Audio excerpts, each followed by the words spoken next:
বন্ধুগণ, ও আমার আম্মা জানেরা, তোমরা শোনো, হযরতে ফাতিমা রাদিয়াল্লাহু তাআলা আনহা আল্লাহর নবীকে একদিন বলতেছেন, ও রাসূল, ও হাবিব, আপনি যদি আল্লাহর কাছে দোয়া করতেন যে আমি ফাতিমা ধনী হইয়া যাইতাম, আপনি যদি আল্লাহর কাছে দোয়া করতেন আমি যদি মালদার হইয়া যাইতাম, আমি অনেক কষ্ট করি, আমি এই কষ্ট সহ্য করতে পারি না। আল্লাহ রাব্বুল আলামিনের নবী হযরতে মুহাম্মদ সাল্লাল্লাহু আলাইহি ওয়াসাল্লাম, আখিরি জামানার নবী, সারা বিশ্বের নবী, কায়নাতের নবী বললেন, ও মারে, তুমি যদি এই দুনিয়ার মধ্যে ধনী হইতে চাও আমি দোয়া করতে পারি, কিন্তু কাল কিয়ামতের দিন তোমার কি হবে আমি জানি না। তুমি দুনিয়ায় চাও না আখিরাতের জন্য চাও? আল্লাহর নবী যখন বললেন হযরত ফাতিমা রাদিয়াল্লাহু তাআলা আনহা বললেন, আব্বা গো, আমার এই দুনিয়াতে কিছুই লাগে না, আব্বা গো, আমার জন্য তুমি দোয়া করো, আমার ওই আখিরাতের দিন লাগে। আজকালকার নারী মানবে? যদি হয় তোমাকে আমি কাপড় দিব না, কিছুদিন পরে দিব, বলবো না আমার এখনই লাগে।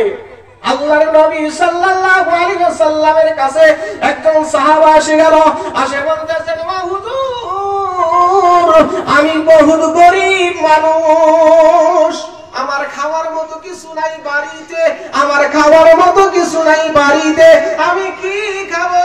আমি 2 দিন 3 দিন হয়ে গেল অনাহার হয়েছি, আমার পেটে ভাত নাই, আমার খিদায় সহ্য হচ্ছে না। ওই সাহাবা বলল, যখন আল্লাহর নবীকে বললেন, আল্লাহর নবী বললেন, ও সাহাবা রে, তুমি শোনো শোনো, তুমি আল্লাহর রাস্তায় বেশি বেশি করে দান করে দাও। যখন তুমি আল্লাহর রাস্তায় বেশি বেশি করে দান খয়রাত করবা, আল্লাহ তোমাকে ধনী বানায় দেবে। কওনা সুবহানাল্লাহ। ওই সাহাবা যখন বাড়িতে চলে আসলেন, আল্লাহর নবী যখন বললেন, যাও তুমি বাড়িতে, তুমি বাড়িতে যাই দেখো, তুমি বাড়িতে যাই দেখো। ওই সাহাবা কি করলেন, যখন বাড়িতে এসে গেল, আসে এরকম মালদার হয়ে গেল, আল্লাহর রাস্তায় খালি দান করে আর করে। দান করলে আল্লাহ রাব্বুল আলামিন বরকত দিবে, দান করলে আল্লাহ রাব্বুল আলামিন মালদার বানায় দিবে। কওনা সুবহানাল্লাহ। এরকম টাকা পয়সা হয়েছে, তার বাড়িতে টাকা পয়সা রাখার মতো আর জায়গা নাই। তারপরে আল্লাহর নবীর কাছে ফিরে আসলো, আয়েশা বলতেছেন, হুজুর, আমি এরকম ধনী হয়ে গেছি, এরকম মালদার হয়েছি, আমার বাড়িতে এই টাকা পয়সা রাখার মতো আর জায়গা নাই, আমার জানি আল্লাহ ফের গরিব বানায় দেন। এই দোয়া করার জন্য আল্লাহর নবীকে বললেন, ও সাহাবা রে, তুমি শোনো, তুমি ফের যদি গরিব হইতে চাও, তুমি আল্লাহর রাস্তায় আর আল্লাহর জন্য তুমি দান খয়রাত করা বন্ধ করে দাও। যখন দান খয়রাত করা বন্ধ করার জন্য বললেন, তারপরে ওই সাহাবা কি হয়ে গেল, ভিখারির মতো হয়ে গেল, একদম ফকির হয়ে গেল। ভাই আমার বন্ধুগণ, যখন কোন জায়গায় আল্লাহর ঘরে এবং মাদ্রাসায় যখন দান করা হবে, যখন ওই হাত দিয়ে যখন দান করে, আল্লাহর কুদরতি হাত তার হাতের তলে দিয়ে ওই দানের ভিতরে বরকত নাযিল করে দেয়। কওনা সুবহানাল্লাহ। হযরতে উসমান রাদিয়াল্লাহু তাআলা আনহু বহু ধনী মানুষ ছিলেন। আল্লাহর নবীর কাছে বললেন, ও হুজুর, এত আমার বাগান, এত আমার বাগান, আমার বহু, আমি তো বহু ধনী মানুষ, আমার এত টাকা পয়সা, আমি কোথায় থুব? আল্লাহর নবী বললেন, তুমি কি গরিব হইতে চাও? কি বললেন? তুমি কি গরিব হইতে চাও? বললেন, তুমি আজকে থেকে একটা কাম করবা। কি কাম? যে উটের উপরে উইঠা তুমি ভাত খাইবা, উটের উপরে উইঠা তুমি ভাত খাইবা।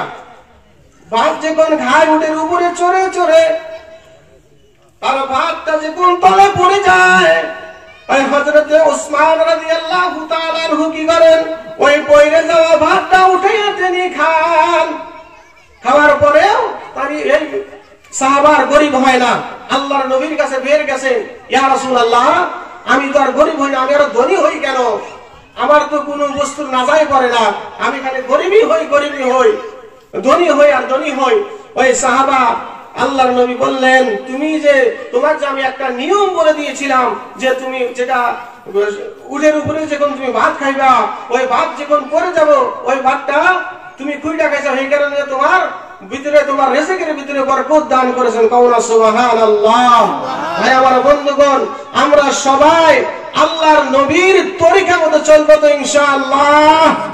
চিল্লায় বলেন ইনশাআল্লাহ। আল্লাহর দ্বীনের আল্লাহর নবী যে রাস্তায় চলার জন্য বলেছেন সেই রাস্তায় চলবো এবং আমাদের নিজের আখলাক চরিত্র যখন ভালো করব, নিশ্চয় আল্লাহ রব্বুল আলামিন আমাদের সংসারের মধ্যে আমাদের কামাই জমার মধ্যে বরকত দিবেন। বলেন সুবহানাল্লাহ।